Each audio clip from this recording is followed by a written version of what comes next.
Good morning, everybody, and welcome back to Twister Strudel for a little bit more board gaming content. However, this is going to be a little bit different. For a bit of context, there's this one fantastic board game channel by the name of Quackalope, who creates a lot of high quality content of board games and everything around the hobby. So if board games is something that you enjoy and that's kind of something in your hobby, please go check them out. They make some fantastic high quality stuff. But they released a video about a month or two or so ago that mentioned a $500 giveaway. Now, while that giveaway is completely past at this point, it got me thinking a little bit. If I were to have $500 solely towards board games, because that was what this giveaway was about, it wasn't just free money, it was just $500 towards board games. Or if someone were to hand me a gift card to a board game store saying there's $500 on here, go nuts, what would I get?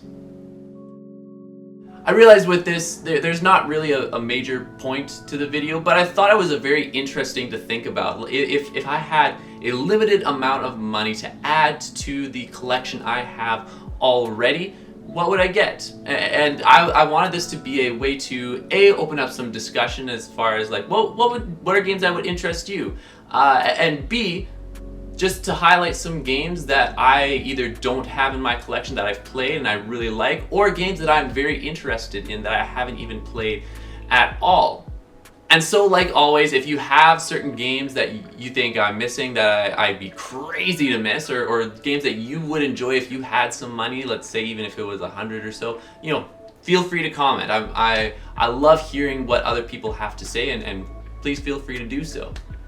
Now, a few things to note. First off, I actually have a very small board game collection that I'm very satisfied with, that will keep me busy for a very long time. And so when I'm looking for games to purchase or theoretically purchase, either it'll fall into the category of I really do like this game that I have played and I just don't have it in my collection, it's something that I really enjoy, or it'll be something that, maybe in my collection there are a couple gameplay styles, or genres that are missing, and it kind of fills in some of those gaps, or it provides an experience that might be similar. So let's say if it's a skirmish game, kind of like Unmatched, it adds a different twist or a unique spin onto that gameplay style that I already really enjoy. So kind of within that realm in terms of thinking.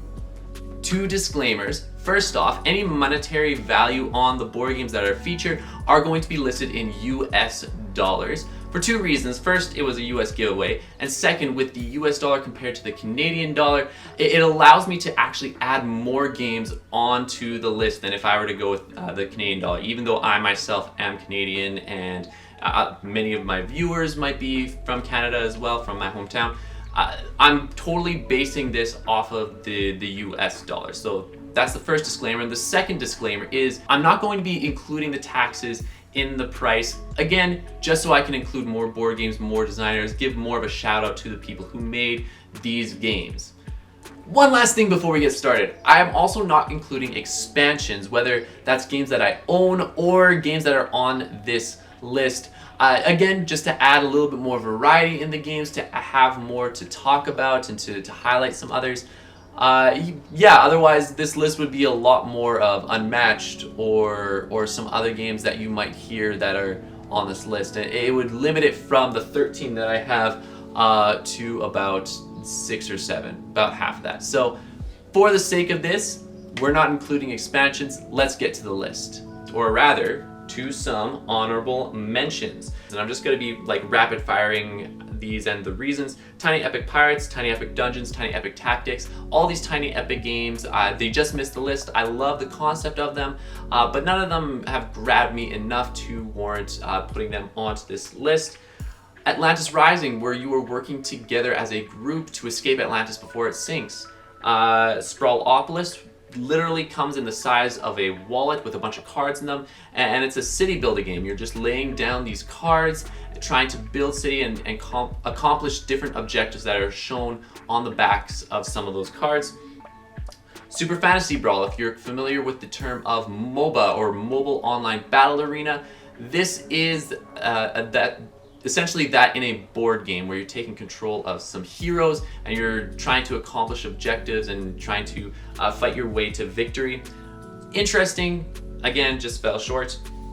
Downforce, where this is from Restoration Games, and I love many of the projects that they do. I haven't played all of them, but here you're going to be racing, trying to be the first to finish, but there are also betting elements. So if you didn't finish first in the race, you still could win the game based off of who you bet was going to win. War Chest, here you're going to be grabbing poker chips out of bags and placing them on top of this board. This is like an abstract strategy game similar to chess or checkers, and here you're trying to use these chips to control areas. Each of the chips are different warrior types, and each warrior type does something completely different with their movement. Very interesting. I probably would love to have this in person just with that tactile feeling, but again, just barely missed the list. This one, which is either number 11 or 12, is Wavelength. I really like Wavelength. I've played the online version many times, where you're trying to, as one person, they'll see this spectrum and a specific point, and you're trying to give a clue. Let's say if the spectrum is cold to hot, and it's like right here, close to hot, but not quite all the way, you might say hot dog to try and get the whole team to guess where it is on that spectrum. But they don't know where that point is, and so it creates for some really interesting conversations and everything. I love party games. This one, I just barely pushed it out. It probably would be my number 11. I'm sorry, this isn't a top 10 list. It probably would be the next game I would get if the limit was a little bit higher. You remember, this isn't a top 10 list. And then the final two are some bigger war games. Dune, very asymmetric. Each faction, it does something completely different, similar to Root, but I feel like it's a little too fragile for the game it offers, and everyone needs to know the game and the balance even more so. And then Oath, which is also from later games. This is very interesting, where each game you play affects the future games to come. So whoever wins, the way they win will all change the way you play the game in the next round. This works well with a dedicated game group who plays multiple times. The problem is, for myself, I feel like I don't have the group, at least as of this moment, to play such a heavy game over and over. I feel like if I had 2 or 3 people who were dedicated and really wanted to hunker down and do this on a regular basis, you know, this might have been put on the list over specifically one other game, but it just, I don't realistically see myself in that situation, so it left the list. But this one would have been the one to put on just after Wavelength. So if you wanted to get a bit of a breakdown, it'd be Wavelength, Oath, and then I don't know where the rest would be.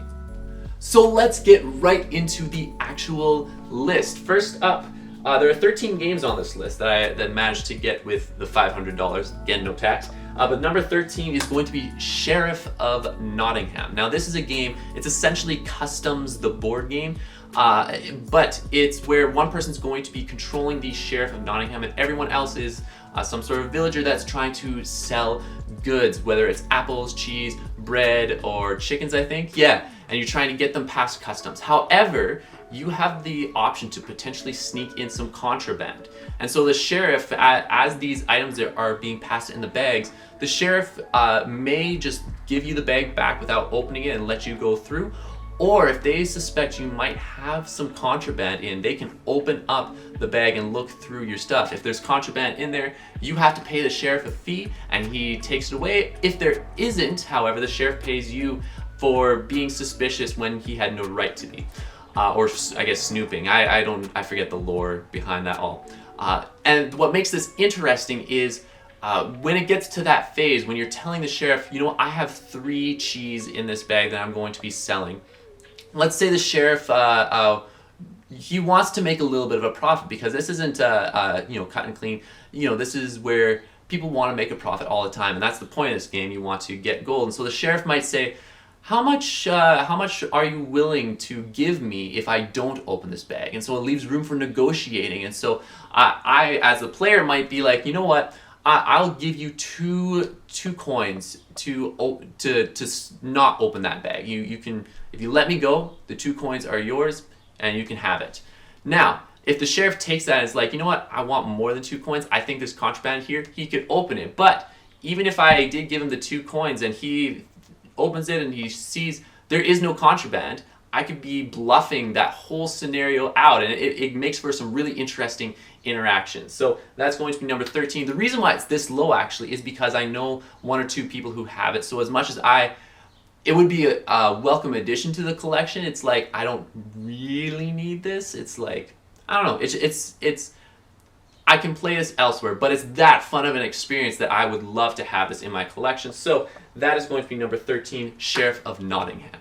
Number 12 is going to be Stop Thief by Restoration Games. Now, I haven't actually played this one. It looks very interesting, and I think, people can correct me if I'm wrong, I think there are multiple different game modes on here where you can play cooperatively as a team. You can play 1 versus 1 where one person's like the cop, one person's thief, or you can play like 1 versus a team. Please correct me if I'm wrong. But here you're going to be, let's say if you're working cooperatively, you are going to be people who are trying to catch a thief.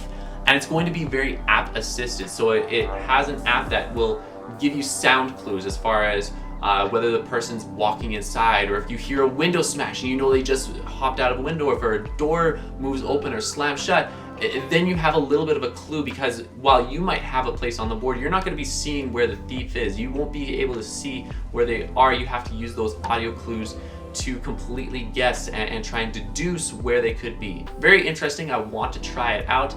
That is going to be Stop Thief by Restoration Games. The next game is going to be the Resistance Avalon. This is a social deduction game where, again, you have a group of people trying to accomplish a task, but there are traitors in amongst the midst of your group who are trying to completely screw everything up. And so with this one, this is set in the King Arthur universe, the King Arthur world. And so I haven't played this one, but I think you play as like the knights or important figures in King Arthur, or you play as some of the bad guys, and you're trying to accomplish tasks and make sure that tasks get through. But if something doesn't, well, now you're trying to deduce who might be a traitor among you. This is low on the list simply because I have a good amount of social deduction games, but I'm very interested in the universe. I'm also very interested in just in the way that they do social deduction. This is a classic, or at least the Resistance as it is known as a classic, and so I kind of want to get it just to see what it's all about, and it's not a whole lot of money, so I decided to add it on to the list. That is going to be the Resistance Avalon. The next game on this list, my number 10, is a game called Fort by Later Games, another one of my favorite publishers. In Fort, this is a deck building game, and for those who don't know that, you start with a simple deck, nothing too special, and as the game goes, you're building up your deck to be more powerful, allow for more combos, makes you really feel like you're accomplishing something in the game. Fort adds this neat mechanic where you are playing a kid who is trying to build this fort and gathering other kids from the neighborhood to help you in this, to have the best fort in town. I haven't played this, so again, if I get some of this wrong, I apologize. But the neat mechanic here is, with these kids being in the form of cards, if you don't play certain cards, or in essence, if you don't utilize these kids, if you don't play with them, if you don't help them be a part of your group, they're going to wander off into other groups. And so whatever cards you don't play, you're going to lay down in front of your game board here, and other people have the opportunity to take some of them, potentially helping them grow their fort even more, and it allows for really interesting situations. I personally don't have a deck builder, which is a major reason why this is on the list, and the fact that it has this theme and this twist that is really interesting, it kind of adds more to it. I know if this was something that my wife and I were both going on this together, Dominion would have been probably the game here, because we recently played Dominion. It was her introduction to deck building and she loved it. So, I mean, take that with a grain of salt as well. You could maybe swap this out, but that is going to be Fort for myself, my number 10 here. The next game here, I had mentioned in my honorable mentions, a game, Atlantis Rising, where you are trying to escape Atlantis as a team before it sinks. This is ish similar, except you are escaping Atlantis and trying to get your individual people that are on your side. You're playing this competitively. This is called Survive Escape from Atlantis. And so as this island is sinking one tile at a time, you are getting the people from your group. I don't know the lore of this. Again, haven't played it, so this is one that's interesting. But you were trying to get people from Atlantis that you want onto different shores. But as you're trying to do that, there might be sharks and octopus or octopi. There's different animals that are trying to knock the, crush the boats or try to eat up your people. It's a little bit of a gruesome story when you think about it. But you are competitively doing this, and the real kicker here is that each of your little meeples there have a different value. So some might be worth more getting to shore, while others may not be worth a whole lot. But once you've placed down your meeples at the start of the game, you can't lift them up to see what value is on the meeples. There's a little bit of memory there. And so as you're trying to race to get all of your people to shore, you want some people to get there, over some others. So you may be willing to sacrifice one person in order to get another person there, but maybe you forgot and it was all switched up, which sounds very gruesome and terrible when you think about it. So that's one game that I've heard of. I would love to have it in my collection. That is Survive Escape from Atlantis.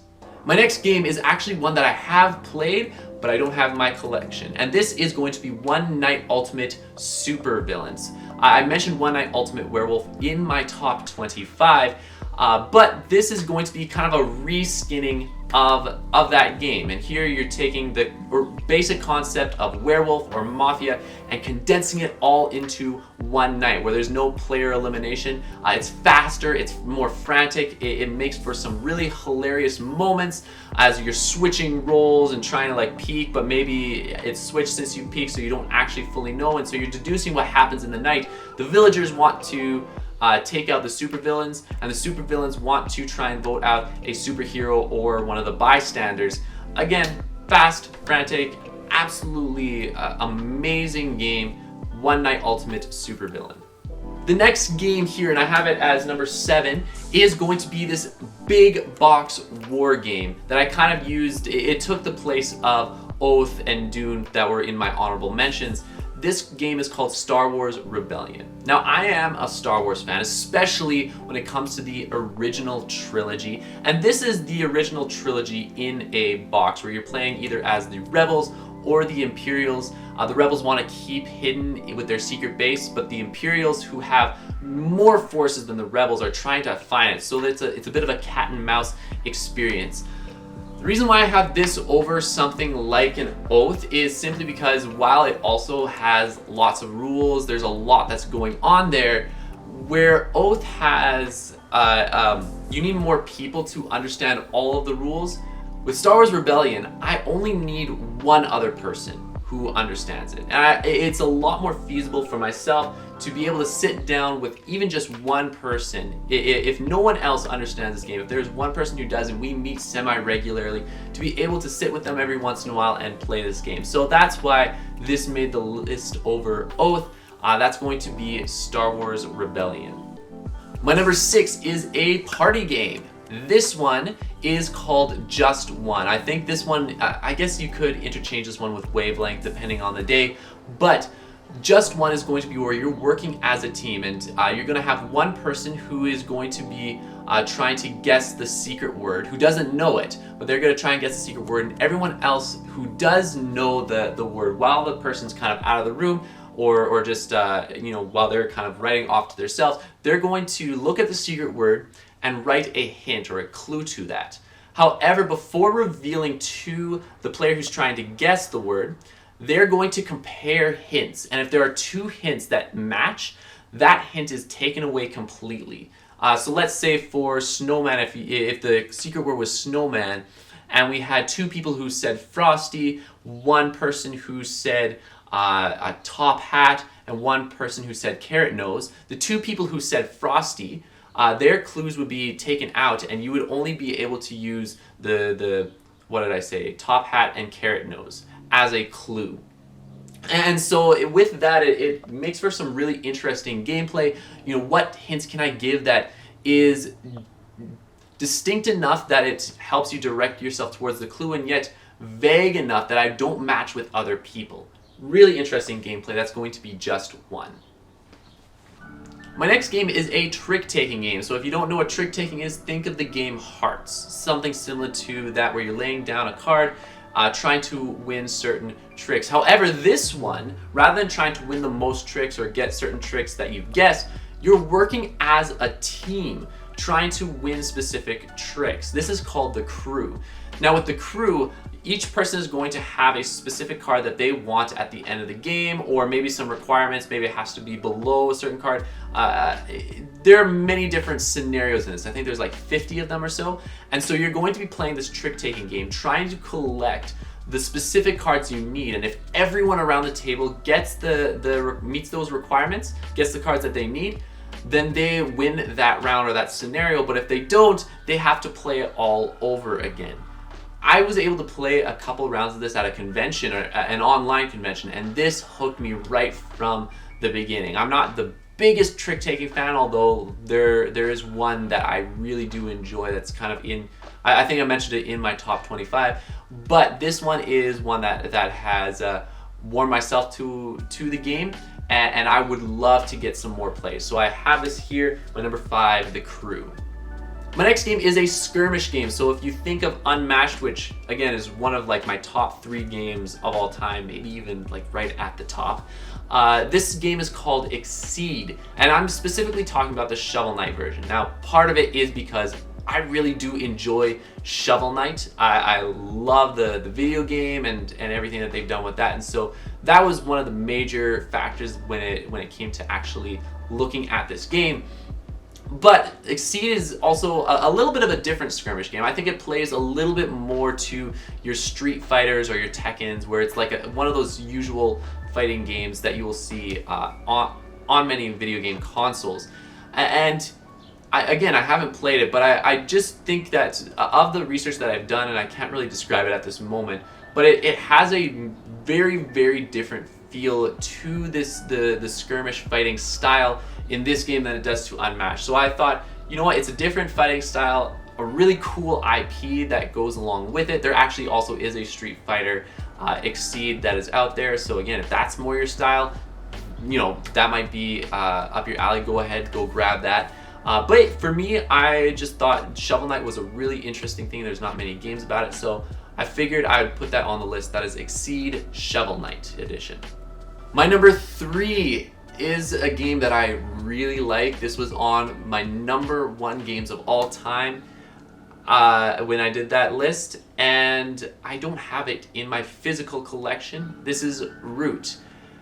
Now I have the app, and I really, really do like what the app does, and it actually really suits you know, my personal taste, considering I don't have a regular game group to play this. It does run into very similar problems that it does with like Oath or another experience, where everyone who's playing Root, you almost want to have a dedicated group where everyone understands what's going on. But the reason why I put this on is because I figured with $500, there's a whole lot of wiggle room, and I figured I really enjoy Root so much, you know, why not have this on the list, just to, you know, have a physical copy and to support the developers, the publishers, considering it is one of my all-time favorite games. And so I just use that as a little bit of an excuse to put Root onto this list. I don't know if it would get a whole lot of plays, but, you know, if I had it, maybe I would make more of an effort to. I have no idea.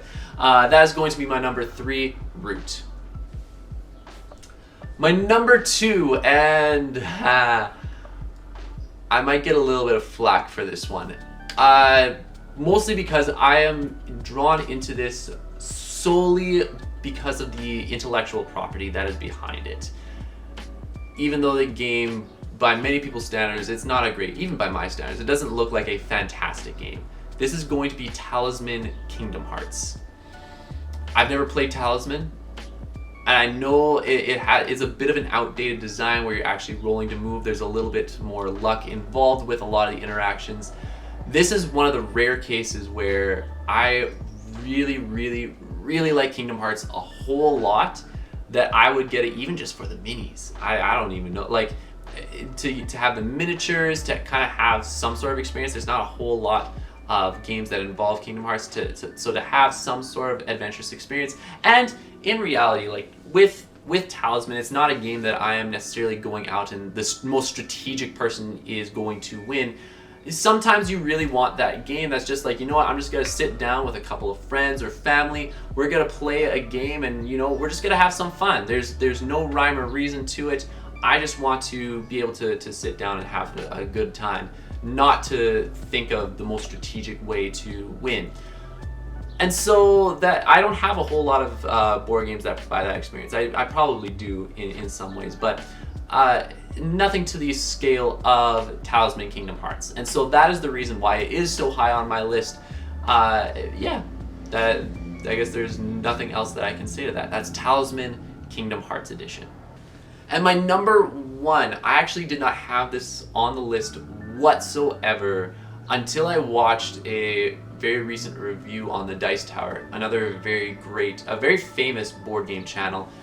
They did a classic review, so this is a very old game, of a game called For Sale, which is my number one. And when I first heard about it and the concept was like, oh yeah, that kind of seems very interesting. And then I looked at the review and like saw the gameplay that was there, and I'm like, whoa, this is something that I would love to have in my collection. This idea that you are buying these properties and then selling them to other people trying to make a profit. And the way that you go about it is extremely interesting. It's very simple, it's very intuitive. Like you just draw the amount of cards that there are people. I forget exactly what how you decide who picks up the cards, but the way that you pick up the cards both to buy and then to sell them again, it is very, very interesting and allows for, again, simple but thoughtful actions that create very interesting solutions, very interesting circumstances, I'll say. So that's going to be my number one, the game that probably would be on the top of this list and will stay there, is For Sale. So that is it for my list of games I would get if I had $500 US and no tax. As always, if you want to just contribute or be a part of the discussion, or even if you want to have a smaller restriction, or even just a game you would buy next if you had the money, please feel free to leave something in the comments. I'm very interested in what games you might be interested in and the experiences that you value. We all have different experiences, and it's very interesting to note those differences and see what people look for in games or what people might be interested in a future game. Anyways, until next time, I hope you all have a fantastic day, and we'll see you on the next one.